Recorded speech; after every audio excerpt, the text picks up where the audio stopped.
अमित शाह को फौरन अपने पद से इस्तीफा दे देना चाहिए था। जब मेरे एक हिंदू भाई का खून बहाया गया था और जब ये जांच में निकला था कि इन लोगों का पाकिस्तान से कनेक्शन है। क्या कर रहे हैं? हिंदुओं के नाम पे नाटक कर रहे हैं। हिंदुओं को अब क्या करना चाहते हैं? हिंदुओं को अब लड़ा करके और आतंकवादी ताकतों को इस देश में अब पनप पा रहे हैं। उदयपुर में जो एक मां ने अपने बच्चे को खोया है, उदयपुर में एक बाप ने जो अपने बच्चे को खोया है, उदयपुर में जो बच्चे यतीम हो गए, जो बच्चे यतीम हो गई, उसका जिम्मेदार क्या बीजेपी की प्रवक्ता लेंगी? उसकी जिम्मेदारी क्या बीजेपी सरकार लेगी? अगर उसी दिन उसके ऊपर में केस करके उसको जो जेल में डाल दिया जाता तो क्या पूरे देश के अंदर, चाहे वो उत्तर प्रदेश हो, चाहे वो बिहार हो, चाहे वो दिल्ली हो, चाहे वो मध्य प्रदेश हो, चाहे वो राजस्थान हो, जो स्थिति हुई है ये बिल्कुल नहीं होती। बिल्कुल नहीं। अरे हम संविधान की बात कर रहे हैं, अब कैसे आदमी हैं? कहां से पैसा लाए आप? कौन पैसा दिया आपको? आप बीजेपी के एजेंट हैं, आप बीजेपी के एजेंट हैं। आप गज़वा हिंद की बात करते हैं। जिस तरीके से देश में खून बहा है, रोडें लाल हुई है, माओ ने अपने बच्चों को खोया है, लोगों ने अपने आंख के सामने अपने घर को टूटता हुआ देखा है।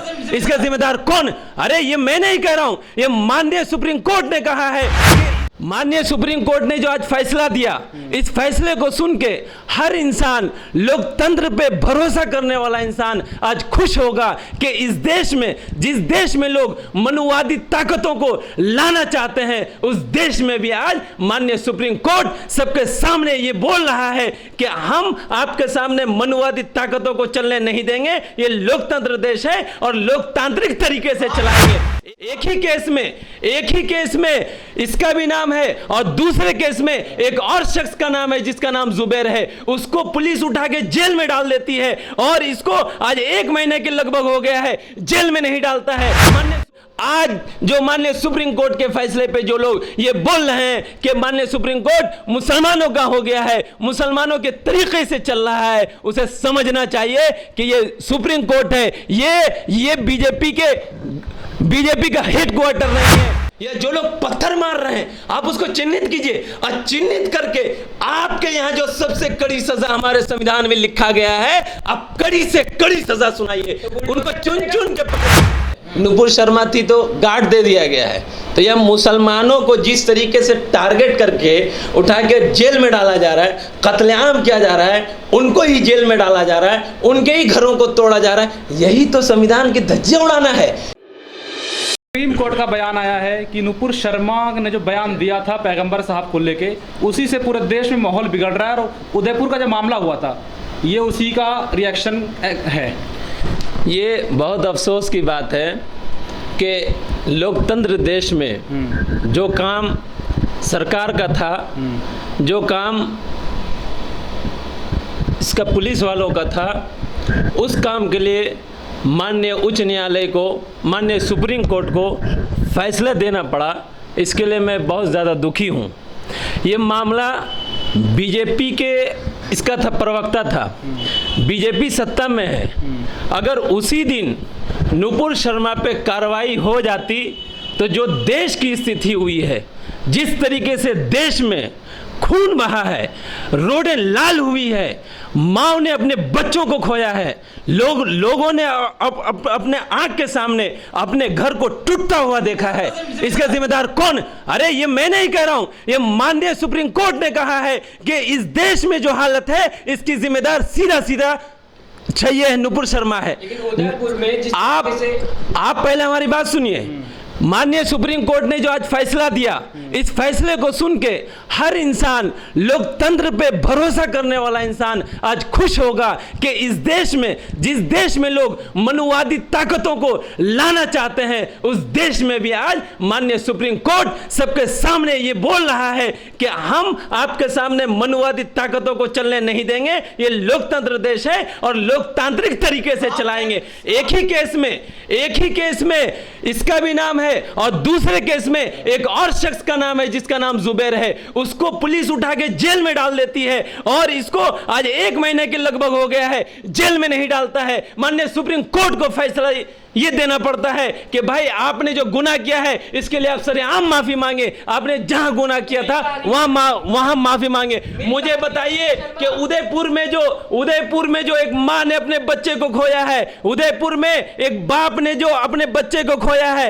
उदयपुर में जो बच्चे यतीम हो गए, जो बच्चे यतीम हो गई, उसका जिम्मेदार क्या बीजेपी की प्रवक्ता लेंगी? उसकी जिम्मेदारी क्या बीजेपी सरकार लेगी? आज कांग्रेस को लोग गाली दे रहे हैं, कांग्रेस की हुकूमत को गाली दे रहे हैं। मैं उनसे पूछना चाहता हूं कि जिस टाइम नुपुर शर्मा ने दिल्ली में नोएडा में बैठ के ये बात बोली थी, अगर उसी दिन उसके ऊपर में केस करके उसको जो जेल में डाल दिया जाता तो क्या पूरे देश के अंदर, चाहे वो उत्तर प्रदेश हो, चाहे वो बिहार हो, चाहे वो दिल्ली हो, चाहे वो मध्य प्रदेश हो, चाहे वो राजस्थान हो, जो स्थिति हुई है ये बिल्कुल नहीं होती अगर उनको उठा के जेल में डाल दिया जाता। और माननीय सुप्रीम कोर्ट की लाइन को देखिए, उसने ये कहा कि आप वकील भी हैं, अब वकील होके इस तरीके से हरकत कर रही हैं, तो इसका मतलब यह समझ में आता है माननीय सुप्रीम कोर्ट की टिप्पणी से कि बीजेपी के प्रवक्ता हो चाहे बीजेपी के नेता हो, ये लोग सरेआम लोकतंत्र को कुचलने की कोशिश कर रहे हैं। मगर मुझे खुशी है कि मैं जिस देश में रहता हूं उस देश की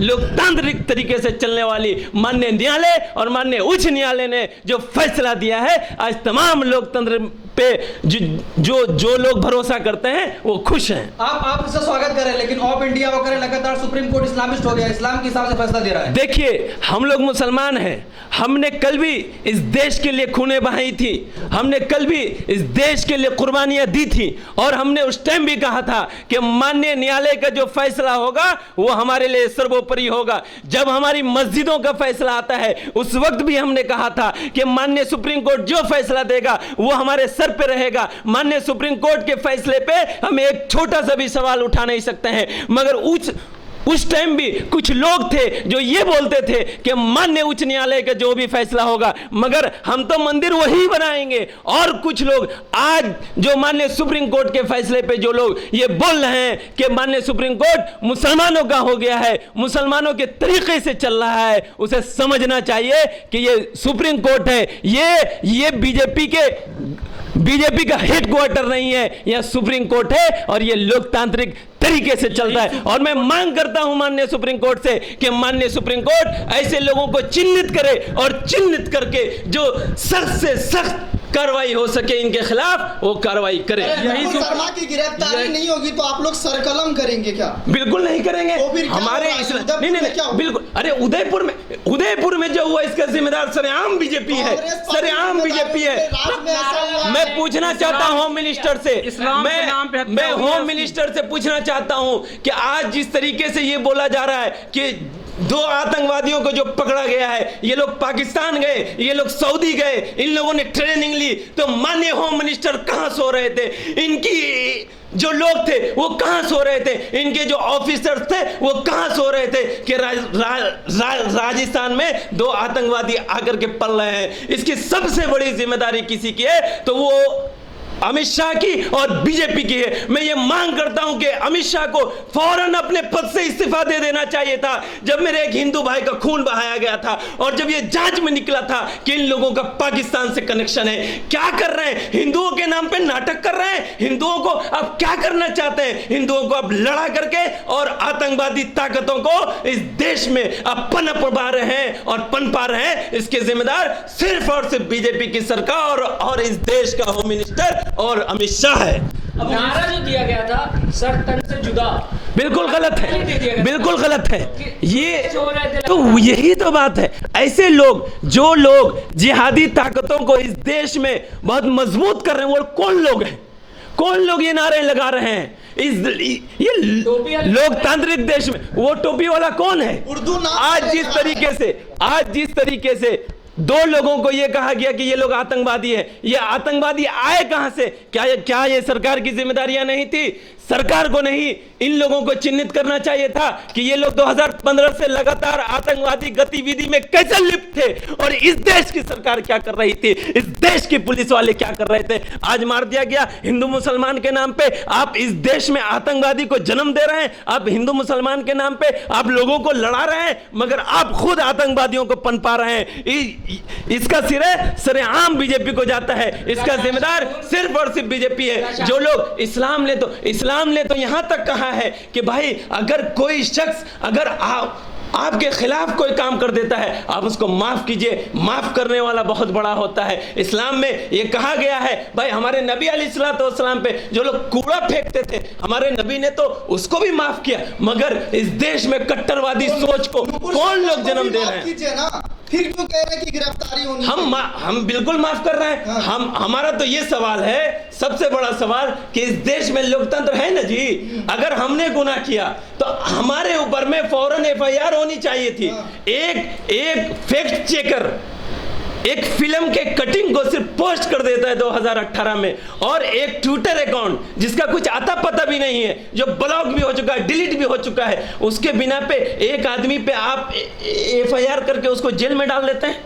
जुबैर नाम था इसलिए ना जी, अगर उसी का नाम रामेश्वर होता तो, और अगर वही नुपुर शर्मा इसने फिल्म की कटिंग को वहां पे पोस्ट किया था, मगर नुपुर शर्मा ने ऑन रिकॉर्ड टीवी पे ये कहा, हमारे प्रॉफिट के बारे में बुरा भला कहा। आप हमें बता दीजिए कि उसके ऊपर में एफआईआर हुआ तो है, वो गायब हो गया। अरे कब हुआ एफआईआर? हुआ कब? 3 दिन बाद हुआ। अरे 3 दिन बाद हुआ। सुनिए आप लोग, अरे सुनिए, बकबक मत कीजिए, सुनिए बात। 3 दिन बाद हुआ। पूरा देश जल रहा था, उत्तर प्रदेश जल रहा था, बंगाल जल रहा था, रांची में बच्चों को ऑन स्पॉट गोली मारा जा रहा था। कौन जिम्मेदार था? सरकार से हमको नहीं मतलब है, हमको सरकार से नहीं मतलब है, हमको लोकतंत्र से मतलब है।